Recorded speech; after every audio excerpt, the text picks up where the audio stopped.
मौजूद हमारे सेवा दल के ब्लॉक प्रेसिडेंट जनाब नूरुल साहब, और यहाँ पर हम सबके चहीते, हम सबके बड़े बुजुर्ग मेरे चचा मास्टर मशीर साहब, और यहाँ पर मौजूद हमारे शाखा संगठन के तमाम लीडर्स और ग्वालपोखर के इस इलाके में आए तमाम नौजवान साथी, मेरी माँ और बहन, बड़े बुजुर्ग और प्यारे बच्चों, सबको मेरा बहुत बहुत प्यार और सबको मेरी तरफ से अस्सलाम वालेकुम नमस्कार के साथ आपके सामने चंद बातें रखते हैं। अभी आप लोगों ने तकरीर सुनी, नाफे हबीब ने अपनी तकरीर रखी, इरशाद साहब ने अपनी तकरीर रखी, नूरुल साहब ने अपनी तकरीर रखी, इनसे पहले हुदा भाई ने भी अपनी तकरीर रखी और भी शायद कुछ लोग रखे। तो सारी तकरीरों का जो एक निचोड़ है वो यही है कि जो हालात आज मगरिबी बंगाल में है और उस हालात का मुकाबला करने के लिए जिस तरीके से अवाम अपना नुमाइंदा चुनता है, वो नुमाइंदा उस हालात से लड़ने में उसका ढाल बनेगा। आप जिसको चुने हैं, जो आपके एमएलए हैं, जो आपके जिला परिषद हैं, जो आपके पंचायत समिति हैं, जो आपके यहाँ के नेता हैं, जिनको आप लोगों ने चुना है, आपके साथ हो रहे किसी भी ज्यादती के खिलाफ, आपके ऊपर हो रहे किसी भी तरह के हमले के खिलाफ, सरकार के गलत नीतियों के खिलाफ ये लोग आपके ढाल बन के खड़े होंगे। लेकिन आज ग्वालपोखर की हालात ऐसी है कि जिनको हम अपना ढाल बनाए, आज यही हमारा तलवार बन के हमारा गला काट रही है। आज नतीजा ये है कि आज हम लोग परेशान हैं एसआईआर को लेकर। यहाँ पर जितने लोग हैं सब कहीं ना कहीं डरे हुए हैं, सहमे हुए हैं। मेरी माँ बहन परेशान है कि पीडीओ ऑफिस में जाके सुबह से लाइन लगना पड़ रहा है, कहीं पर एसआईआर का सेंटर में जाके दिन भर लाइन में लगना पड़ रहा है, ये दस्तावेज ठीक करो, वो दस्तावेज ठीक करो। अब सारा कागज लेके हमारी माँ बहन, हमारे बड़े बुजुर्ग जो बीमार हैं, जो चलने पर से भी उनको तकलीफ होती है, खड़े रहने में तकलीफ होती है, उन लोगों को लाइन में घंटों घंटा खड़ा कर दिया जा रहा है। इस हालात का जिम्मेदार कौन है? इस हालात का जिम्मेदार कौन है? इस हालात का जिम्मेदार दिल्ली में बैठी सरकार, चला रहे नरेंद्र मोदी हमारे देश के प्रधानमंत्री, और हमारा गृह मंत्री अमित शाह। ये दोनों इलेक्शन कमीशन के जरिए हमारे देश में पूरे देशवासियों को लाइन में खड़ा करने का एक खेल खेल रहा है। आप लोगों को याद होगा, नोटबंदी हुआ तब हम लोगों को लाइन में खड़ा कर दिया गया। जब कोरोना आया उस वक्त हम लोगों को लाइन में खड़ा कर दिया गया। करोड़ों की तादाद में लोग लाइन में खड़े रहे, कोई रेलवे स्टेशन में खड़ा रहा, कोई बस स्टैंड में खड़ा रहा, कोई सड़कों पर पैदल चलते चलते दम तोड़ दिया, कोई 1500 किलोमीटर चल के घर आया। ये हालत पैदा हो गया। और आज फिर ये नया एनआरसी का लाइन, सीए का लाइन, अब ये एसआईआर का लाइन। आप लोग इस बात को समझ रहे हैं कि आप लोगों को, देश के लोगों को, मेरी माँ बहनों को बार बार लाइन में क्यों खड़ा किया जा रहा है?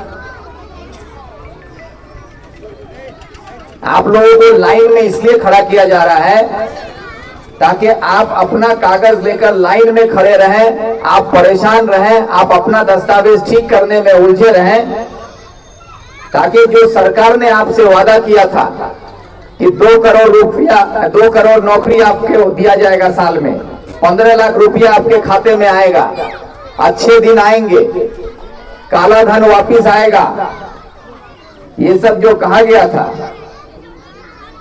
ये सारा जो वादा करके आज उस पर कोई भी चर्चा नहीं हो रहा है, उस पर कोई सवाल आम जनता नहीं उठा सके, इसलिए आपको लाइन में खड़ा कर दिया जा रहा है। इसी वजह से हम लोगों को लाइन में खड़ा किया जा रहा है। जब देखिए चुनाव आता है उस वक्त कोई नया फतवा जारी होता है और उसके बाद आवाम को लाइन में खड़ा कर दिया जाता है, ताकि आप और हम लाइन में उलझे रहें, कागज में उलझे रहें, हम सवाल नहीं कर सके, कि हमारी बेरोजगारी का पर हम सवाल नहीं उठाएं, हमारी महंगाई पर हम सवाल नहीं उठाएं, हमारे बच्चों की तालीम के लिए हम सवाल नहीं उठाएं, हमारे बुजुर्गों के अच्छे इलाज के लिए हम सवाल नहीं उठा सकें, इसलिए हमको लाइन में खड़ा कर दो। यही साजिश की जा रही है, और ये साजिश सिर्फ मोदी नहीं कर रहा है, ये इस एक ही हरकत बंगाल में ममता बनर्जी कर रही है। इसलिए हम बार बार कहते हैं, अगर आप लोग मेरा वीडियो देखे होंगे तो हर वीडियो में आप देखे होंगे हम ये बात बहुत पहले से बोल रहे हैं कि ममता बनर्जी आरएसएस की एजेंट है, वो आरएसएस का एजेंट है। मोदी का, अमित शाह का और मोहन भागवत का दलाली ममता बनर्जी करती है, और ममता बनर्जी का दलाली गुलाम रब्बानी करता है। ये एक चेन है, सब एक ही कड़ी है। एक जंजीर में कड़ी जोड़ते हैं ना, तो कड़ी कड़ी जुड़ के जंजीर बनता है। ये सब एक ही जंजीर है और सब अलग अलग कड़ी है। इसको जोड़िएगा तो तब समझ में आएगा कि एक जगह खींचेगा तो सब चला आएगा। तो सच्चाई को समझने में थोड़ा मुश्किल होता है। आज अगर आप लोगों को लगता है कि बहुत कोई अभी ये कहता है कि ममता नहीं रखबो तो मोदी चले उसबे, कि माँ बहला ये ला बोल ना कि ममता नहीं रखबो तो मोदी चले उसबे। अब मोदी चले उसले तुमरा नहीं रोहा पाबो, के बचाबे तुम साथ। यही कहानी सुनाया जाता है, डराया जाता है कि ममता वोट नहीं देवो तो लक्ष्मी भंडार बंद हो जाए, ममता वोट नहीं देवो तो इंदिरा आवास नहीं होबे, ममता वोट नहीं देवो तो तोर रूपोश्री नहीं होबे, साइकिल नहीं पाबो। मोर बहन ला सोचे कि हाँ साइकिल ला नहीं पाओ। लेकिन सच्चाई क्या है जानते हैं? सच्चाई है कि आपका कुछ बंद नहीं होगा। अगर ममता बनर्जी को वोट नहीं दिए तो रब्बानी का चोरी छिनताई बंद हो जाएगा, लूट बंद हो जाएगा, रब्बानी का दुकान बंद हो जाएगा। इसीलिए वो आपको डराता है, असल में वो खुद डरा हुआ है। अगर सही मायने में तृणमूल का नेता लोग जो बोलता है कि वोट नहीं दिले लक्ष्मी भंडार बंद हो जाए, तो ग्वालपोखर में 33,000 आदमी बीजेपी को वोट दिया है। ग्वालपोखर में 33,000 आदमी बीजेपी को वोट दिया है, उसमें कम से कम 15,000 20,000 औरत वोट दिया है। तो आज तृणमूल का मंत्री है, तृणमूल का संतरी है, इन लोग का हिम्मत है जो 33,000 आदमी बीजेपी को वोट दिया है उसका लक्ष्मी भंडार पहले बंद करके दिखाओ। उसका लक्ष्मी भंडार बंद नहीं हो रहा है। और मोर माँ बहनों को से बोल दे वोट नहीं देवो तो लक्ष्मी भंडार बंद करे दो, तो बापे लक्ष्मी भंडार है। लक्ष्मी भंडार आपका हक है, ये रब्बानी साहब का घर से नहीं आता है, ना ममता बनर्जी का घर से आता है। ये आम आदमी, आप जो डेली अपना घर चलाने के लिए जरूरत का सामान खरीदते हैं, आप साबुन खरीदते हैं, तेल खरीदते हैं, आप घर में लाने के लिए बाजार से जो भी सामान खरीदते हैं, आपका घर में मोटरसाइकिल है तो पेट्रोल खरीदते हैं, दवा खरीदते हैं, साड़ी खरीदते हैं, कपड़ा खरीदते हैं, बच्चा का जूता खरीदते हैं, आलता खरीदते हैं, नेल पॉलिश खरीदती है मेरी बहन, कान का झुमका खरीदते हैं। आप जो भी खरीदती है ना, उस पर आपका टैक्स देना पड़ता है, उसमें सरकार टैक्स लेता है, और वो टैक्स का पैसा ही सरकार का खजाना में जमा होता है। उसी खजाना से आपको लक्ष्मी भंडार दिया जाता है, उसी खजाना से आपको रूपोश्री दिया जाता है, उसी खजाना से आपको साइकिल मिलता है, उसी खजाना से आपका तरक्की का जो भी काम होता है उस काम को अंजाम दिया जाता है। तो ये पैसा न रब्बानी का है न ममता बनर्जी का, ये पैसा आम आवाम का है, आपका, हमारा, सबका, मेरी माँ बहन सबका पैसा है। तो ये धमकी सिर्फ हमारी माँ बहन को क्यों दिया जाता है? कभी सोचे आप लोग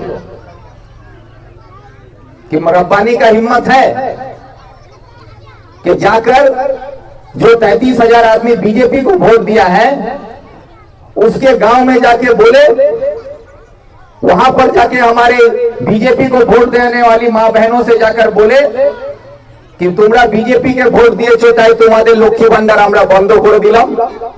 है हिम्मत? नहीं बोलता है। क्यों? कि बीजेपी को वोट दो तो ठीक है, लेकिन कांग्रेस को वोट देने से नहीं चलेगा। इसीलिए बीजेपी को वोट दो, हमको तकलीफ नहीं, लेकिन कांग्रेस को वोट मत दो, इसीलिए आपको धमकी देता है। क्योंकि उसका वोट कांग्रेस को मिलेगा कि नहीं उसका कोई गारंटी नहीं है। बीजेपी बोलता है, आज आपका हमारा अहमदाबाद का मंत्री का पेपर में छपा है, अहमदाबाद का मंत्री बोलता है कि हिंदू लोग वोट नहीं देता है, कांग्रेस को नहीं देता है, सीपीएम को नहीं देता है, तृणमूल को वोट नहीं देता है। कौन बोल रहा है? तृणमूल का मंत्री बोल रहा है। कहां का मंत्री? हमारा अहमदाबाद का मंत्री, बंगाल का शिक्षा दफ्तर का मंत्री।